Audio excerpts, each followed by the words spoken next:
Yes, sir. Mr. Diddat, you've been telling us, Mr. Diddat, you've been telling in your speech today about the contradictions of the Bible. That's very good.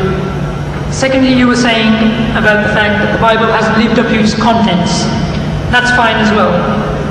That's one side of the story, but can you scientifically show some facts from the Quran to show that the Quran is a revelation from God, please? That would be ideal for the Muslims and the non-Muslim brothers. Yes.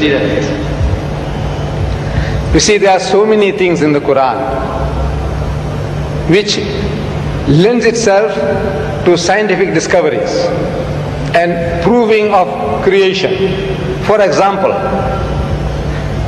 you see, if you meet one of these young men or learned people, those who say that there is no God, it's one of the answers to the previous question. Now it depends on the type of person that you are meeting. You can use the type of facts that you have at your disposal. You meet a man of learning, a doctor, a professor of astronomy, biology or whatever, and yet he says that there is no God. And when you ask him, according to his learning, the origin of this universe, how did this universe come into being? And that person will postulate, he's going to start explaining to you that you see, millions and millions of years ago, billions of years ago, this universe was one piece. And there was a Big Bang. And out of that Big Bang, that explosion, this universe came into being and things started moving in space, and they have been ever since moving at a regular pace. So that type of a person, we might ask, he says, now, where did you get this idea from? When did you learn this about the Big Bang? He said, no, yesterday. Because 50 years is yesterday in the history of man. 50 years is only like yesterday.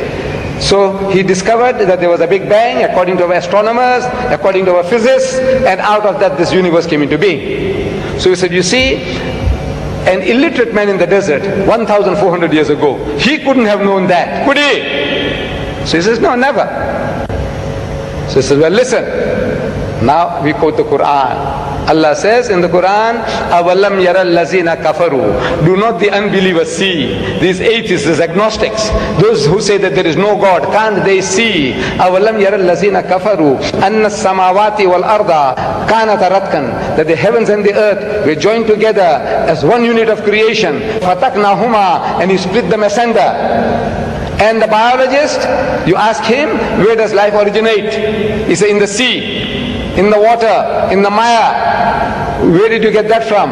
He said, no, it's our discovery. When did you make the discovery? He said, yesterday. Because 50 years is yesterday in the history of man.